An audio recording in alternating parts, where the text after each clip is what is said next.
누가복음 22장 63절부터 71절 말씀을 가지고 예수를 희롱하고 때리며 라는 제목으로 하나님 말씀 같이 묵상하도록 합니다.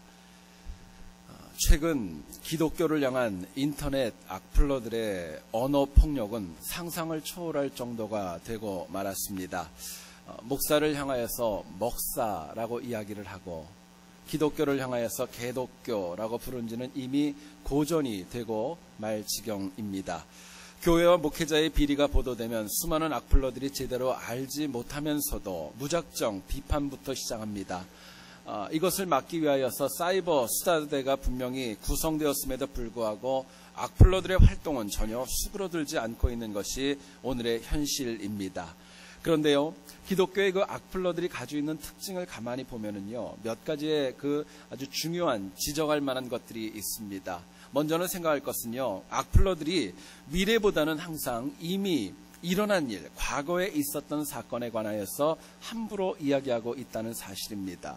또 한 가지는요, 시간이 지나면 지날수록 악플러들의 말하는 강도, 비판하는 그 강도가 더 극심해지고 있다는 것도 저희들이 발견하게 됩니다. 안타깝지만 이것이 바로 오늘 현대사회의 어두운 자화상이 아닐 수 없습니다. 그런데 여러분 가만히 생각해 보면은요, 어둡고 패역한 세상의 모습은 사실은 인간이 타락한 그때부터 시작되어진 것입니다. 그리고 예수 그리스도께서 이 땅 가운데 정말 재림하실 그때까지도 인간의 패역과 세상의 악함은 지속되어질 것입니다. 다만 패역의 모습과 방법이 조금 다를 뿐이지요, 태도와 또 그 동기는 모두가 다 똑같은 것입니다. 그렇기 때문에 신앙인이 세상의 악함을 바라보고 상처받는다는 것, 사실은 온전한 모습 아닙니다. 상처받지 말아야 되겠죠. 이유가 있습니다. 세상은 원래부터 그렇게 되어져 있었고, 심지어는 예수 그리스도의 십자가 사건이 일어났을 그 시대에도 역시 많은 핍박과 박해가 있었기 때문에 그렇습니다. 같이 읽은 본문의 내용은 예수님께서 십자가 고난 전에 정말 많은 사람들에게 희롱과 박해를 당하는 장면을 말씀합니다. 주님은 이미 오늘 본문 내용에서도 충분한 모욕과 치욕을 받을 만큼 다 받은 상황이었습니다. 어느 누구도 예수님께서 내가 이렇다, 내 의견은 이렇다 말씀하셔도 누구 하나 귀 기울이지 않았습니다. 다만 주님을 죽여야 되겠다고 하는 유대인들의 악한 마음만이 그 시대를 지배하고 있었습니다. 여러분 여기까지만 보면은요, 예수 그리스도의 사역은 분명 실패로 보일 수밖에 없을 지경입니다. 저희들이 많이 쓰는 말 가운데 그런 말이 있습니다. 지피지기면 백전백승이라는 말이 있죠. 손자병법에 나오는 말인데 뜻은 이렇습니다. 적을 알고 또한 나를 알면은 100번을 싸워도 100번 이길 수 있다는 것입니다. 신앙인과 악한 세상은 분명하게 함께할 수 있는 것이 아니라 적대관계입니다. 기독교인이 그러나 이 세상에 지게 되면은요, 하나님이 우리에게 주셨던 영생을 다 잃어버릴 수밖에 없는 것입니다. 그렇기 때문에 신앙인들은 세상의 특징과 악함, 사실은 누구보다도 더 영적으로 분명히 알아야 마땅한 것입니다. 아는 만큼 세상의 악함과 패역에 넘어지지 않고 승리하며 바르게 준비할 수 있기 때문에 그렇습니다. 오늘 본문을 통하여서 예수 그리스도까지 핍박하는 세상의 그 악함이 과연 무엇이고, 또 이것을 이기기 위해서 우리가 무엇이 필요할까, 본문이 주는 메시지를 같이 한번 나누어 보기를 소원합니다. 첫 번째로 생각할 것은요, 세상의 악함을 보면 과거의 것만 보도록 우리들을 유도합니다. 여러분 세상은요, 미래가 아니라 과거의 것만 바라보도록 우리를 이끌어가는 것입니다. 64절을 보시죠. 세상은 예수님에게 질문합니다. 선지자 노릇을 하라, 너를 친 자가 누구냐 물어봅니다. 여러분 여기서 중요한 것은요, 예수님께서 체포되신 다음에는요, 전혀 선지자로서의 역할을 감당하지 않으셨습니다. 이미 과거에 있었던 공생의 시절에 선지자 역할을 했었는데 이제 그 모습을 다시금 해보라는 것입니다. 그리고 조롱하고 비판하고 욕합니다. 67절을 한번 보시죠. 내가 그리스도이거든 우리에게 말하라, 또 강요합니다. 역시 주님께서 체포되신 다음에는요, 내가 그리스도라고 말할 수 있는 기회, 또 설교하고 증언할 수 있는 기회는 없었습니다. 역시 과거 공생애 때 했었던 그 이야기를 가지고 여전히 조롱하고 핍박하며 주님을 박해하고 있는 것입니다. 여러분, 예수 그리스도를 희롱하고 때리는 세상을 가만히 보면 이처럼 철저하게 과거에 있었던 일에만 치중합니다. 문제는 과거의 일로 주님을 신문하고 있기 때문에 사실은 예수님이 어떤 말을 한다 할지라도 그것이 옳건 그르건 그건 상관하지 않는 것입니다. 문제가 되지 않는 거예요. 주님의 말씀과 변호를 전혀 들으려고도 하지 않기 때문에 그렇습니다. 여러분, 우리가 이 땅을 살아갈 때 과거의 생각에 너무 집착하고 과거로부터 발전하지 못하고 그것에 붙잡혀 살아가면은요, 미래를 준비할 수 있는 능력을 공급받지 못하는 것입니다. 어떤 가정에서 지금은 이제 저희들이 아이패드라든가 애플에 나오는 그런 아주 작은 기구로 음악을 저희들이 듣지만 옛날에는 여러분 CD 플레이어가 굉장히 많은 인기가 있었습니다. 아들이 CD 플레이어로 음악을 듣는데 아버지가 갑자기 나서서 이야기를 합니다. 나도 네 음악 한번 들어보자고. 그리고 아들의 헤드폰을 뺏어가지고 한번 들어봤습니다. 아들이 듣는 음악이 전혀 이해가 되지 않았지만 그래도 아들과 좀 함께 하려고 아버지가 열심히 음악을 들었습니다. 그리고 얘기했습니다. 야, 네가 듣는 음악이 참 좋구나. 그리고 CD 플레이어라서 카셋보다는 음질이 굉장히 좋구나. 이야기를 했습니다. 근데 그렇게 몇 분간 음악을 듣던 아버지께서 갑자기 음악을 끄시더니요, CD 플레이어에서 CD를 꺼내시는 겁니다. 그리고 거꾸로 넣는 거예요. 거꾸로 다시 넣습니다. 그리고 그러자 아들이 물어봅니다. 아버지 지금 뭐 하시는 거냐 그랬더니 하는 말이 네 음악이 너무 좋아서 뒷면도 좀 들으려고 한다고. 여러분, 웃으시는 분은 CD 플레이어가 뭔지 알 거예요. 여러분, CD 플레이어는 한 면만 있다는 거 아십니까? 카세트는 앞뒷면이 있는데 이 아버지는 옛날 거에 너무너무 많이 집착하고 있기 때문에 CD도 앞면 A면과 B면이 있다고 생각해서 바꾸려고 했던 것입니다. 여러분, 세상이나 사람이나 과거에 묻혀서 사는 것 참 쉽지 않습니다. 자, 그렇다면 우리가 세상과 같이 과거에 집착하지 않으려면 과연 어떻게 해야 될까? 저희들이 묻게 됩니다.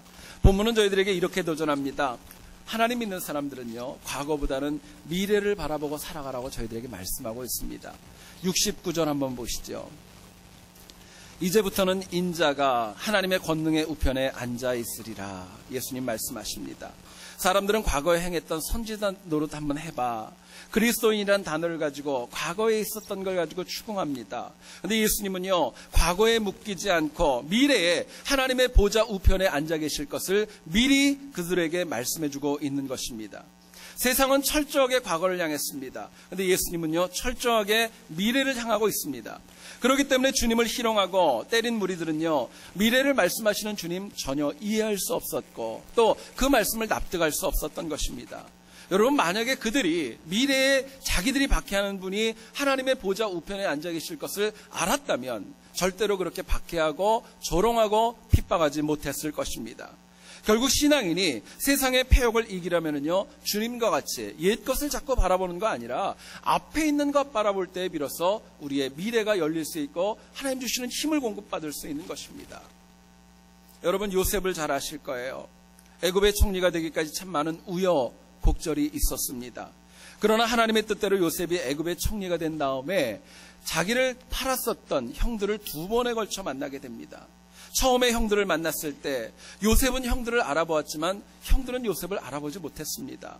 요셉은 여전히 마음에 상처가 너무 많고 과거에 대한 아픔이 있어서 그 형들을 온전히 용서하지 못했습니다. 그러나 2번째 왔을 때에는요, 마침내 통곡하면서 자신의 정체를 밝히게 되었고 자기를 팔았던 형들을 온전하게 용서해 주는 모습을 보여줍니다. 여러분, 그 용서를 계기로 야곱과 그 모든 식솔들이 다 가문 가운데 살 수 있었습니다. 애굽에서 새로운 출발을 할 수 있었던 겁니다. 생각해 보시면은요, 요셉이 만약에 여전히 과거에 집착하고 있었다면은요, 아마 그 형들은 살지 못했을 거예요. 어쩌면 더 매몰차게 죽였을지도 모릅니다. 요셉이 과거에 집착하고 있었다면 애굽에서의 이스라엘 사람들의 삶은 없었을 겁니다.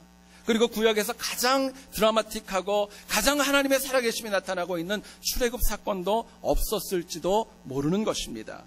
그러나 하나님의 꿈을 믿었고 미래를 바라봤던 요셉의 그 지혜로 인하여 한 민족이 살아날 수 있었고 하나님의 능력이 지금 우리에게까지도 전달되고 있는 것입니다. 여러분, 사람은 누구도 내 과거 바꿀 수 없습니다. 아무리 타고난 권력가가 있다 할지라도 과거의 역사를 바꿀 수 있는 거 아닙니다. 인간이 할 수 있는 일은 다만 지금 일어나는 일 가운데 무엇이 옳은 것인가 바른 선택하는 능력이 있을 뿐입니다. 하나님의 말씀 가지고 미래를 바르게 준비하는 것, 그것이 우리에게 주어진 권한일 뿐입니다. 결국 신앙인은 지나간 과거보다는요, 미래를 향한 바른 태도가 있을 때에 이 땅을 살아가는 능력, 힘있게 가질 수 있는 것입니다. 여러분, 시각이 중요해요. 뭐에 집착하고 살아가는가가 너무너무 중요한 것입니다. 과거에 집착하고 살아가는 사람은요, 뭘 해도 무엇을 해도 과거에 묶여서 새로운 거 보지 못합니다.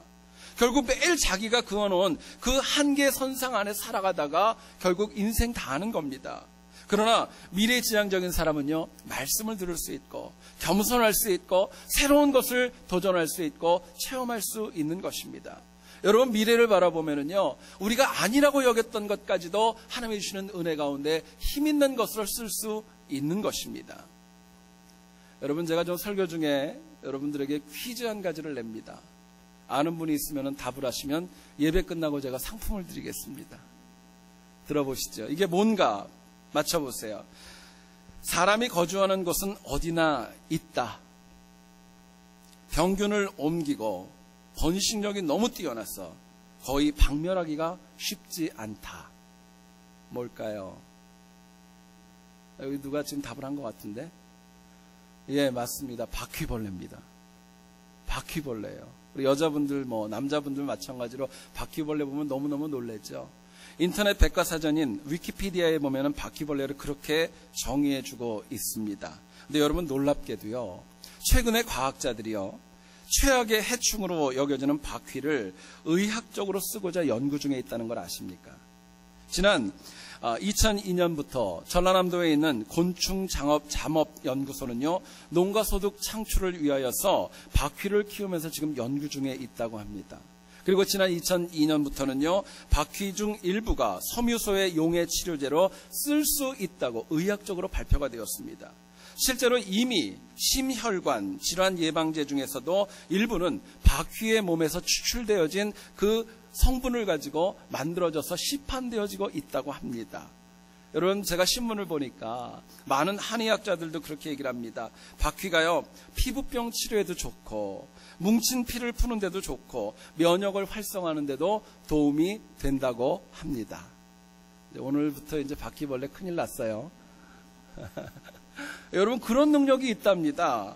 과거의 바퀴벌레는 우리의 생각에 해충이고 얘는 반드시 없어져야 된다는 생각이 너무너무 굳어져 있었습니다. 그런데요, 이제는 미래를 보면은요, 이제는 박멸이 아니라 선용의 대상으로 바뀔 수도 있다는 걸 저희들에게 과학이 이야기해주고 있는 것입니다.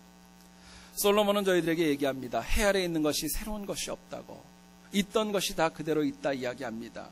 그런데요, 신앙인이 예수 그리스도와 같이 미래를 보는 시각을 가지면은요, 솔로몬의 이야기는 틀린 것입니다. 예수님은 얘기하십니다. 공생의 사역 가운데서도요, 새 계명을 너희에게 주겠다고 얘기하십니다. 그리고 서로 사랑하라고 저희들에게 말씀하셨습니다.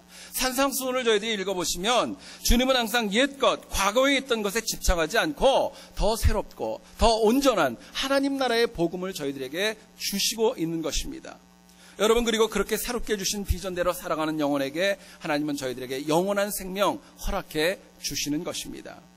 생각해 보시면 과거에 있었던 실수와 폐역보다 앞으로 남은 우리의 인생 가운데 더 잘 믿으면 더 많은 복이 있다는 걸 잊지 말아야 됩니다. 나이가 많건 나이가 적건 믿음의 연륜이 있건 없건 이건 중요한 거 아닙니다. 중요한 것은 아직 늦지 않았다는 거예요. 바로 지금부터라도 내가 과거에 얽매이지 않고 미래를 향해서 하나님 말씀 가지고 미래를 향해 나아갈 때 우리의 길과 인생이 바뀔 수 있다는 것입니다. 여러분, 인생은 선택입니다. 선택이에요. 우리가 주님처럼 미래를 보고 이 땅을 살아갈 때 바뀔 수 있다고 이야기합니다. 생각해 보면은요, 과거는 내 경험과 지식으로 바라보는 것입니다. 그런데 미래는요, 하나님 주시는 믿음과 말씀으로 바라보는 것입니다. 무엇이 더 강력하겠습니까? 내 경험과 내 지식으로 살아온 과거, 내가 지금까지 너무너무 만족하시면은요, 그대로 살으셔도 돼요. 그러나 그것이 아니라면 이제는 주님만 믿음으로 미래를 온전하게 준비해 나가는 지혜가 저희들에게 필요한 것입니다. 여러분, 인간은 믿음으로 미래를 바라볼 때 과거와 현재도 아름답게 바뀔 수 있다는 거 잊지 마셔야 됩니다. 우리가 항상 과거에 묶이기보다는 예수님과 같이 미래를 보고 살아가서 패역한 이 세상을 승리하는 우리 모두 될 수 있기를 주님의 이름으로 축원드립니다. 두 번째 생각할 것은요, 세상의 특징이 있습니다. 긍휼과 사랑이 아닌 무자비함이 있다는 것입니다. 무자비하게 인간을 이끌어갑니다. 오늘 본문 63절부터 65절까지에 쓰인 동사들을 보면 박해자들의 행동이 얼마나 무자비하고 정말 잔인한지 모릅니다. 여러분, 오늘 본문을 가만히 읽어보세요. 예수님이 한 번도 반항하지 않습니다. 말로도 그렇고 행동으로도 반항하지 않아요. 그럼에도 불구하고 희롱하고 때리고 눈을 가리고 조롱하고 욕한다는 내용이 반복적으로 쓰여져 있습니다. 66절을 보시면은요, 끝에 이런 말이 있습니다. 예수를 그 공회로 끌어들였더라 이야기하고 있습니다. 여러분, 여기서 이 끌어들였다라는 말의 원어를 가만히 보면은요, 의지가 섞여 있는 단어입니다. 무슨 뜻이냐면은요, 죽이려는 목적으로 끌고 왔다는 것입니다. 그냥 데리고 온 거 아닙니다. 살인을 목적으로 데리고 온 것입니다.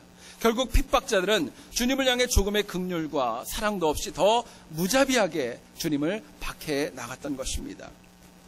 하나님께서 인간을 시험할 때는요, 힘들고 어려운 점이 있지만 분명히 더 나은 미래를 위해서, 정금과 같이 나오게 하기 위해서 우리를 시험하십니다. 그러나 세상과 마귀는 이처럼 가혹하고 잔인할 정도로 인정사정 없이 사람을 몰아붙이는 것입니다. 자, 그렇다면은요, 이처럼 긍휼과 사랑 없이 악하게만 몰아붙이는 세상에서 우리가 과연 어떻게 살아가야 될까 묻게 됩니다. 여러분, 이 땅을 살아가다 보면은요, 세상과 마귀의 공격은요, 어느 정도까지만 하고 그치는 거 아닙니다. 끝까지 갑니다. 끝까지 가는 거예요. 이럴 때 과연 내가 어떻게 살아가야 될까 묻게 됩니다. 본문은 저희들에게 이렇게 도전합니다. 그럴수록 더 굳건한 믿음을 가져야 된다고. 하나님을 향한 굳건한 믿음을 가질 때 세상의 도전과 박해 가운데 이길 수 있다고 이야기합니다. 오늘 본문을 가만히 보시면은요, 예수님께서 하시는 말씀이 나옵니다. 67절을 보시면은요, 스스로를 분명히 그리스도이다 말씀하십니다. 69절을 보시면 하나님의 보좌 우편에 앉을 것이라고도 분명히 말씀해 주시죠. 70절에서는 이렇게 얘기를 합니다. 바로 내가 하나님의 아들이라고 이야기하고 있습니다. 여러분, 생각해 보시죠. 주님이 말씀하셨던 내용이 무자비한 그 박해자들에게 얼마나 많이 먹혔겠습니까? 어쩌면 이 말을 안 하는 게 주님에게는 더 유리하지 않았겠습니까? 그럼에도 불구하고 주님이 이 말을 하시는 이유가 있습니다. 확고한 믿음 가운데 하나님을 믿는 믿음으로 이기겠다고 하는 그 각오가 되어져 있었기 때문이었습니다. 핍박자들의 무자비한 그 도전 앞에서 절대로 넘어지지 않으셨던 것입니다. 여러분, 긍휼과 사랑이 없는 세상에서 신앙인이 자꾸 약해지는 거, 내 믿음을 놓는 거, 포기하는 것은요, 하나님 기쁘게 하는 거 아닙니다. 마귀 기쁘게 하는 겁니다. 많은 신앙인들이 그렇게 생각합니다. 아유, 그래도 세상이 이 정도까지만 하겠지. 착각하고 살아가요. 그러나 세상과 마귀의 목적은요, 이 정도까지가 아니라 우리를 멸망시키는 거예요. 영벌로 가게 만드는 것이 그들의 목적입니다. 결국 인정사정 없기 때문에, 무자비하기 때문에 우리가 더 분명한 확고한 믿음을 가져야 마땅한 것입니다. 많은 현대 신앙인들이 교회에 나오면서 세상이 얼마나 악한지 파악하지 못합니다. 세상이 얼마나 우리를 힘들게 하고 어디까지 데리고 가야 되는지에 대해서도 무지한 사람들이 적지 않은 것입니다. 그렇기 때문에 자꾸 왔다 갔다 하고요, 오락가락하는 그런 모습들이 저희들에게 너무 많이 있는 것입니다. 어떤 교회에서 한 집사님께서요, 작정을 하고 하나님 앞에 기도할 목적을 가지고 새벽 기도회를 참석하였습니다. 근데 공교롭게도 바로 그날 예배가 시작되고 얼마 되지 않았는데 밖에서 술이 잔뜩 취한 취객이 문을 열고 들어와서 예배 중에 큰 소리를 친 겁니다. 이렇게 얘기를 했답니다. 나는 하나님이란 분을 좀 만나러 왔어. 하나님 있으면 좀 나와보라고 이야기를 하더랍니다. 여러분들 같으면 어떻게 하시겠습니까? 이분이 공교롭게 맨 뒷자리에 앉았기 때문에 이 분을 데리고 바깥으로 데리고 나가서 그분에게 이렇게 얘기를 했답니다. 우리 교회는 그런 분 없어요. 우리 교회는 그런 분 없으니까 빨리 나가시라고. 그러고 여러분 얘기를 했대요. 하나님 찾으러 왔던 분이 하나님 없다고 얘기하는 거. 사실은 이게 오늘을 살아가는 우리 현실의 아이러니하지만 기독교인의 모습이 아닌가 생각해 봅니다. 여러분, 굳건하셔야 돼요. 예루살렘 교회를 보면 스데반이라고 하는 정말 위대한 신앙인이 있었죠. 그분의 순교로 인하여 교회의 역사가 바뀌게 됩니다. 여러분, 스데반은 우리와 똑같이 유대인 이민자였습니다. 이민자였는데 하나님 말씀에 굉장히 많은 능력이 있었습니다. 많은 유대인들이 스데반의 말을 듣고 가슴에 찔림이 있었고요, 그것을 받아들이려 하지 않았습니다. 심지어는 훗날 사도 바울이 되는 사울까지도 그 박해의 행렬에 동참하게 되었고 결국은 비참하게 돌에 맞아 순교하고 말았습니다. 여러분, 여기까지만 보면 얼마나 그 인생이 안타깝고 비참한지 몰라요. 아무것도 없어 보입니다. 그러나 하나님께서는요, 스데반의 굳건한 믿음을 토대로 초대 교회의 부흥을 계획하셨던 겁니다. 핍박으로 인해 복음이 예루살렘과 온 유대와 사마리아 땅 끝까지 이르러가는 시작이 이루어지게 됩니다. 하나님께서는 이처럼 굳건한 믿음 가진 한 명의 영혼을 통하여서 힘있고 능력있게 역사하시는 것입니다. 여러분, 생각해 보면은요, 세상이 무자비한 게 문제 아닙니다. 세상이 우리를 향해 박해하는 거, 이건 중요한 거 아닙니다. 더 중요한 거는요, 내가 얼마나 굳건한 믿음을 가지고 있는가, 그게 더 중요한 것입니다. 내가 굳건한 믿음 가지면은요, 세상이 뭐라 그러든 그건 상관없는 거예요. 많은 음악을 하는 분들이 최고의 명품 악기로 알고 있는 그런 이름이 있습니다. 스트라디바리우스라고 하는 악기입니다. 17세기와 18세기 이태리의 스트라디바리우스가 제작한 바이올린이 최고의 가격으로 경매에 붙여졌는데요, 최고 가격이 무려 172억이나 되었다고 합니다. 엄청난 가격이죠. 비결이 있습니다. 스트라디바리우스의 기술도 굉장히 탁월했다고 합니다. 그런데 당시에 이분이 바이올린과 첼로를 만들 때 사용했던 나무도 굉장히 중요한 역할을 했다고 해요. 역사를 보면 1645년부터 1715년까지 이태리를 강타했었던 극심한 한파가 있었다고 합니다. 너무너무 어렵고 추웠는데 그 가운데서도 힘있게 견뎌냈던 그 나무들, 그것들만 뽑아가지고 스트라디바리우스가 바이올린과 첼로를 만들어 나갔던 것입니다. 결국 모진 세파 가운데서도 굳건히 자리를 지켰던 나무가 최고의 악기가 되었고 최고의 소리를 낼 수 있는 명품 악기로 지금도 인정받고 있다는 것을 보여줍니다. 여러분, 예수님께서 베드로를 칭찬하실 때 얘기하셨죠. 이 반석 위에 내 교회를 세우리라 말씀하셨습니다.